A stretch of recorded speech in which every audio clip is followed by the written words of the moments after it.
I'm really excited, actually, as a pastor. I think as Manifest, we've really started to turn a page. We did something the last 2 weeks I have never seen done before in a church setting. We performed an oil change on a church while it was still running. Like, you wouldn't want to try that on a car, but we did that as a church. We've been talking about how Manifest and the seasons of Manifest are like a sheet that unfolds with every season to reveal more people and more things that God has in store for us. And that every season of Manifest, we've seen the sheet open again and again. And then we came to this point where we realized that to flip the sheet the next season, no one person can do it. The leaders can't do it. I can't even find the middle of the sheet. There we go. We can't flip it ourselves. We need each other. We need to come all in. And so the first week we talked about the things that we haven't said. We spoke the unspoken. Because often in organizations, it's the things that are unspoken, not the things that are spoken, that hold us back. And this is no more true than in church, where people feel like it's more spiritual to hold on to something and stew and become bitter about it than to actually voice it to the people that can help. That's a church thing. And so we said, you know what, we're not doing that. So we're gonna voice the things that need to be voiced. And then last week, as you can tell with the kid video, we put new oil into the engine. We talked about the things that are worth celebrating about Manifest, the things we can get excited about, and then what is God saying about that as it relates to our future? Where is this going? And what does that mean? It was really a lot of fun. So the question then becomes, as we talk about flipping the next chapter over and seeing how big this is going to get and what God wants to do, the question then becomes, what do we do next? So Tom mentioned, I think, and Paul mentioned in our prayer time, we've been talking a lot as leaders about the values that have come out, both by things that people were disappointed by. That says something about what they value and we value. And then the things we're excited about, that also says something about some of the very same things. We've been talking about that. And the thing that came to me was, I need to go back and I need to speak the same message that I spoke here. So January 11th, 2014, we met in this gym. We scraped some chairs together into the middle of the room, and this is what it looked like. This is an actual photo of that morning. I think that's you, Shauna, a little bit of Shauna there in the background. Yeah, doing her thing. Eric's there, I think, and Dan there on bass. He's not here anymore. But literally, that was it. That's how it started. That was January 11th, 2014, and I shared the story that morning of a guy named Nehemiah in the Bible. And I'm going to do that again today. So to give you a bit of history, just in case you don't know who Nehemiah is or why I'm bringing Nehemiah into this morning, Nehemiah was a guy that was living in captivity. So here's the deal. God's people, the Hebrews, they actually started as just a cluster of people in a family that eventually grew and grew to the point where they came to Egypt during a famine, and stuff kind of turned sideways on them during that season, and they ended up being slave labor for the Egyptian nation for 400 years until a guy named Moses came along. God touched Moses and helped lead God's people out of Egypt through a series of incredible miracles that they're still talking about these miracles today, right? Like these are history-making miracles. They led them through the Sinai desert. I'm really giving you a short version of this. Led them through the Sinai desert and into what was called the Promised Land. And so the problem with the Promised Land is that it was already someone else's land. And so they had to displace the peoples that were living there. That's a very kind way of saying conquer. And the cool part about this story, though, even though we don't like celebrate war and stuff today, is that these Hebrews, they didn't really have weapons. Like they were slaves for 400 years. They weren't exactly, MMA trained, Navy SEAL kind of people. And so the fact that they would be able to displace other nations. I mean, God did crazy stuff like knocking walls down and, stuff falling out of the sky, the ground opening up, like all kinds of crazy things to give his people, these Hebrew people, this plot of land. Now, over the generations, they forgot all about God. Even though God was the one that clearly established them as a nation, they totally forgot where that came from. And over time, God started sending prophets to these people to tell them, look, you got to remember that I'm your God. You got to love me. You got to serve me. And over time, it got so bad that God, as a parent to this nation, called an intervention like you would do with a really rebellious teenager. And he decided to use a nation called the Babylonians to invade their territory and sack Jerusalem, their main city, level it to the ground, burn the gates, and take God's people captive again back to Babylon, where they became slave labor for the second time. Happened to me, second time in their nation's history.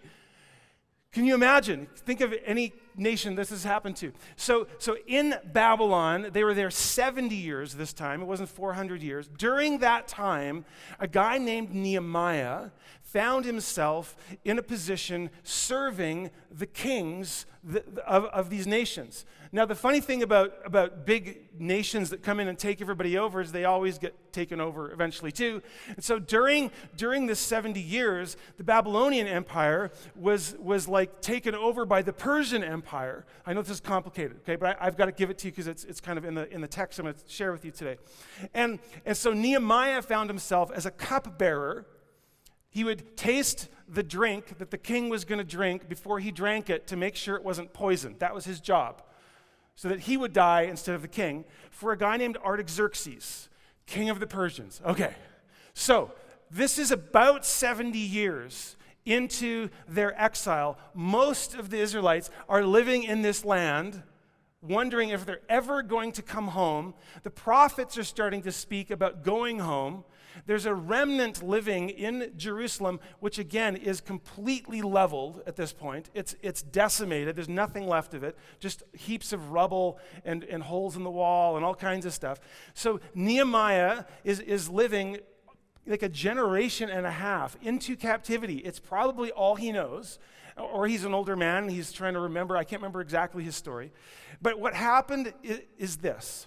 Some people came from the promised land to share with him, which wasn't so promised anymore, to share with him what the condition was of his people.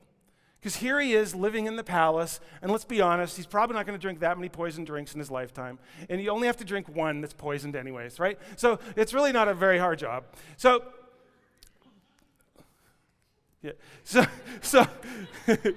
these envoys come and they describe to Nehemiah what's going on. And this is what they said.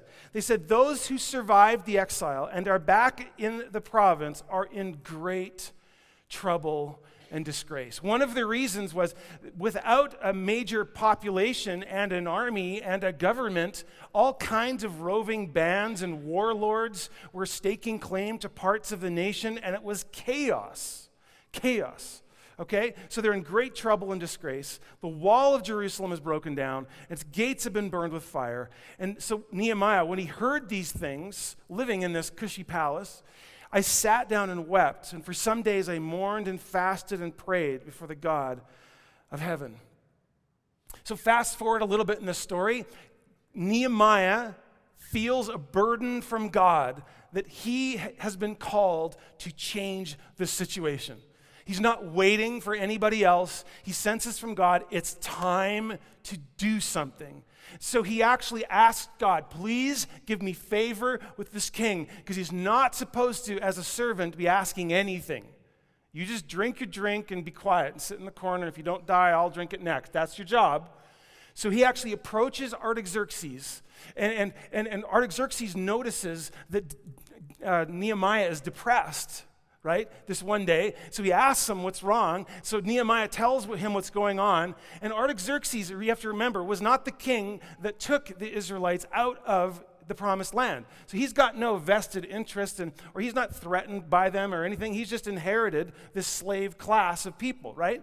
And so he actually gets moved by God to not just give Nehemiah permission to go back and rebuild, but a commission to go back and rebuild. He sends them with supplies, he sends them with people, he sends an envoy to protect him, and off they go back to this city, Jerusalem. And he arrives, and very shortly after he arrives, he goes for a tour at night of the walls. He gets on horseback, and he drives. I find they really stick if you don't get it quite right with the clutch on a horse. It's just, which may explain why I'm not very good at riding horses. I don't know. The clutch, it's just not. So anyways, he cruises around the walls, and his heart's breaking. He's doing an assessment of the damage. Now, I'm going to turn the lights on. I know this is a night shot, but this is about what Jerusalem looked like at the time of Nehemiah.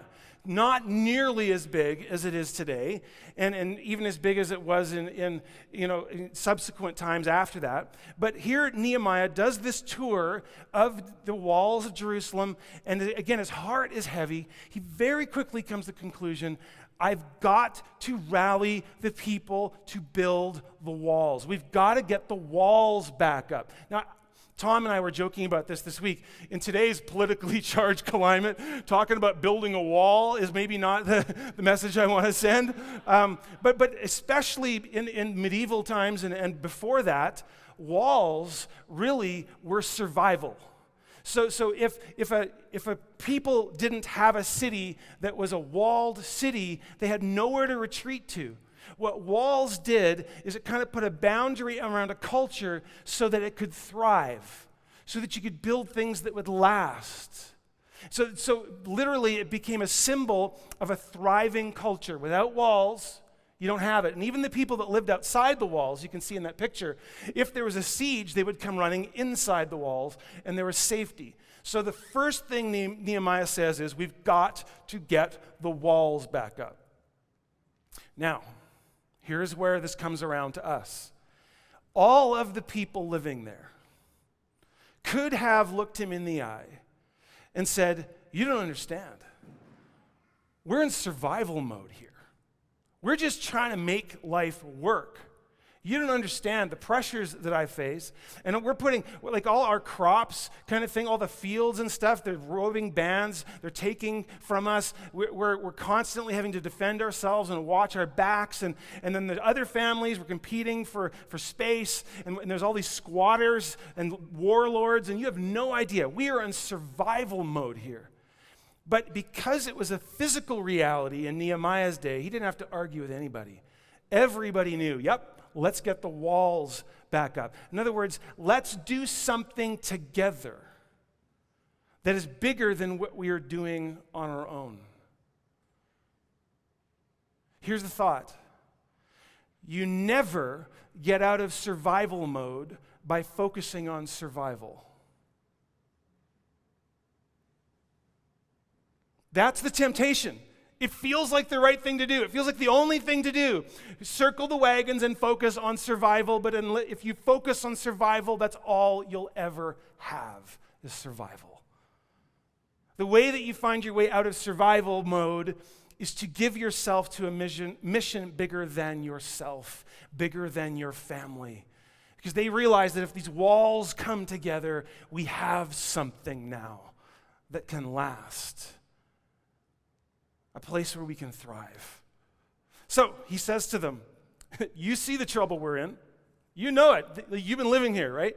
Jerusalem lies in ruins, and its gates have been burned with fire. Come, let's rebuild the wall of Jerusalem, and we will no longer be in disgrace. I also told them about the gracious hand of my God on me and what the king had said to me, and they replied, let's start rebuilding. So they began this good work. And the way it worked is that he got families and clans to work on sections of the wall. And so if someone's house was right beside the wall, it's like, that's your section of the wall. You build here, and you build here. And even the people living outside, he would commission them and get them building. And everybody's working on this wall. And how many of you know a wall is only as good as its weakest link? Interesting, right? So what if the Johnsons down the road decide not to build their section of the wall? Well, then there's no wall. Not just there's no wall, there's no point. Everybody's got to jump in on building this thing that's bigger than themselves. And by focusing on something that is bigger than themselves, they all receive something they couldn't have received if they had just been focused on survival mode. It's a huge, huge story. Now, this is so important that your enemy, the devil, wants to stop you at any cost from getting this point.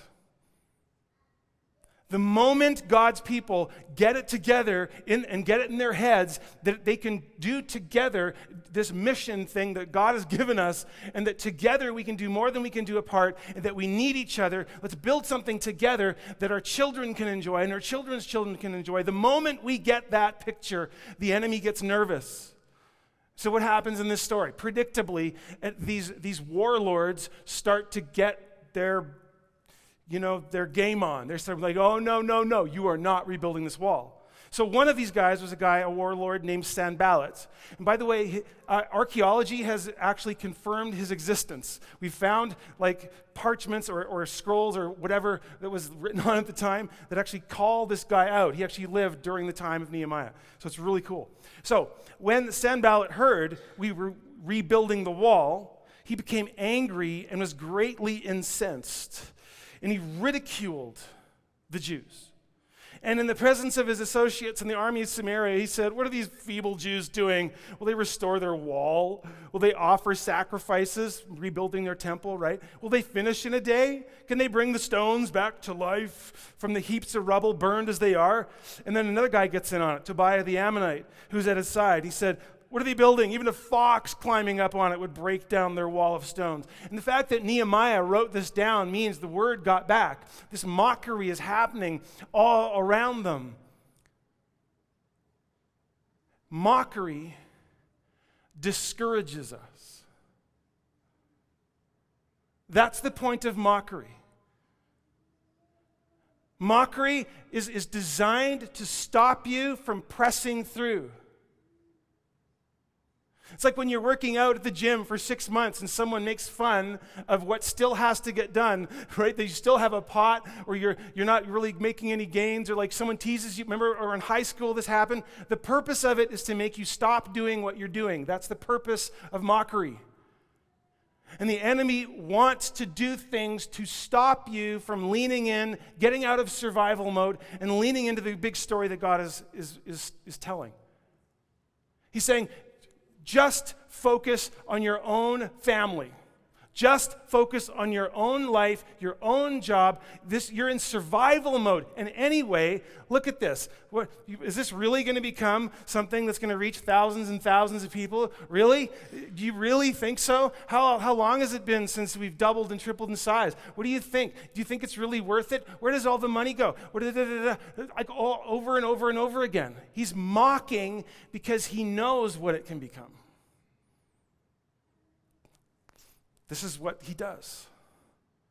But the people don't give in to discouragement and mockery. Now, does the enemy just roll over and go, okay, that's fair, just build on, carry on? No. Now he takes it up a notch. He steps from mockery, which he thought would work, to outright intimidation. So when their enemies heard that the repairs to Jerusalem's walls had gone ahead and that the gaps were being closed, they were very angry. And they all plotted together to come and fight against Jerusalem and stir up trouble against it. Now we're not just throwing words now. We're going to get into a fight with these people. But we prayed to our God and posted a guard day and night to meet this threat. And meanwhile, the people in Judah said, the strength of the laborers is giving out. There's so much rubble, we can't rebuild the wall. There's so much to fix. Also, our enemy said, before they know it or see us, we will be right there among them and we'll kill them and put an end to the work. Do you see the intimidation factor? He wants us to stand down, right? He wants us to fear what's coming. I've seen this where people go, I want to commit to Jesus, but I'm afraid of what it'll entail. How many of you know that's the enemy trying to intimidate you from jumping into the mission of God? and being part of something that's actually worth wrapping your life and your entire generation's life around. So the people don't stop. They keep building. So the enemy stops. No, he goes to a third line of attack. And the third line of attack is distraction. And this is where I want to park today. Watch what he does. Because now they're pretty much done. Now the walls are up. They just need to put the gates in place. Watch. When word came to our enemies that I'd rebuilt the wall and not a gap was left in it, though up to that time I had not set the doors and the gates, those enemies, sent me this message. Come, let's meet together in one of the villages on the plain of Ono. And do you see the pun there? Oh no. I had to do it. It's right there. It's right there. And I know, dad joke. That's what my kids are going to say. Dad, no. Oh no. Oh, so yeah, exactly. It just keeps going. You can just rub it in.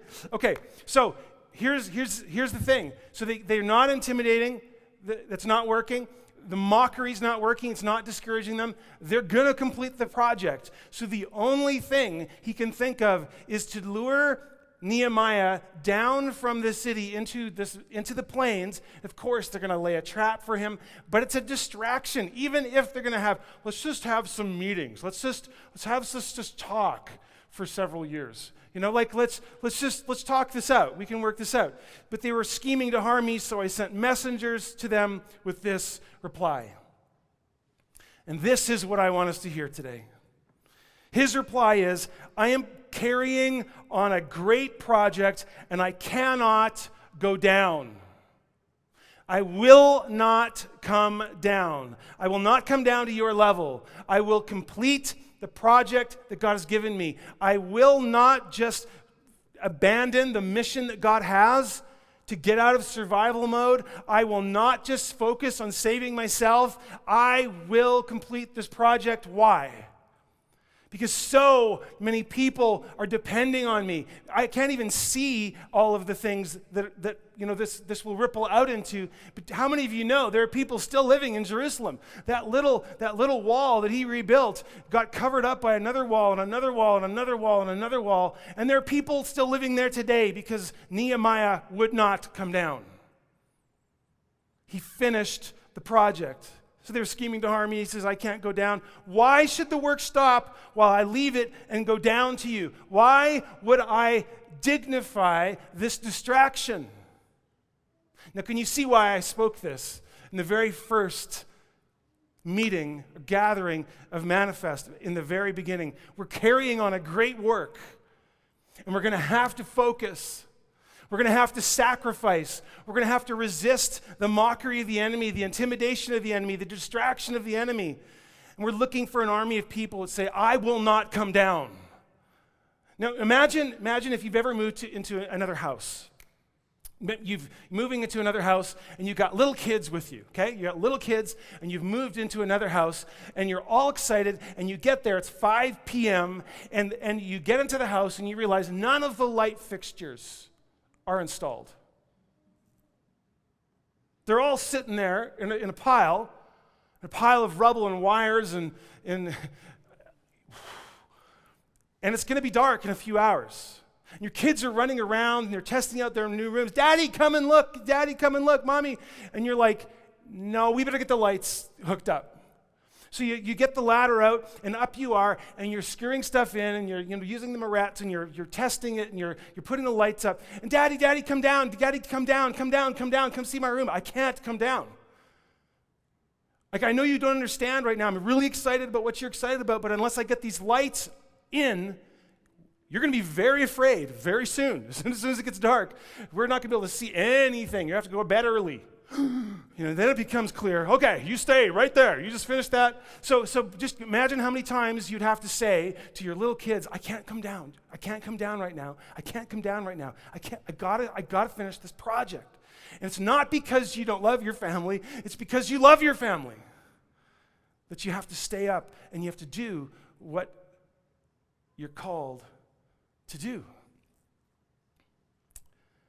4 times they sent me the same message.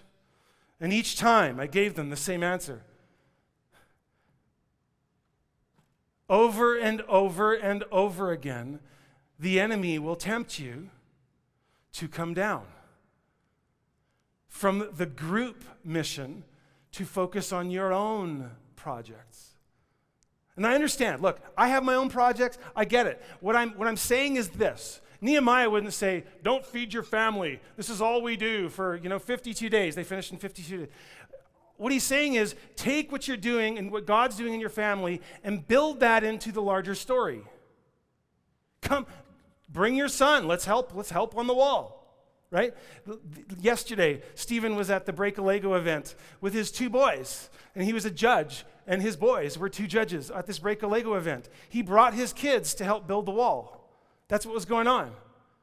They're wrapping their family around the larger mission of God, and the message here is when you do that, you become part of something that you can't have any other way. And super exciting. Super exciting. Now, 580 some years later, a man's life was hanging in the balance. His name was Jesus. And he was laser focused on giving himself away for my sake and your sake, laying down his life for us.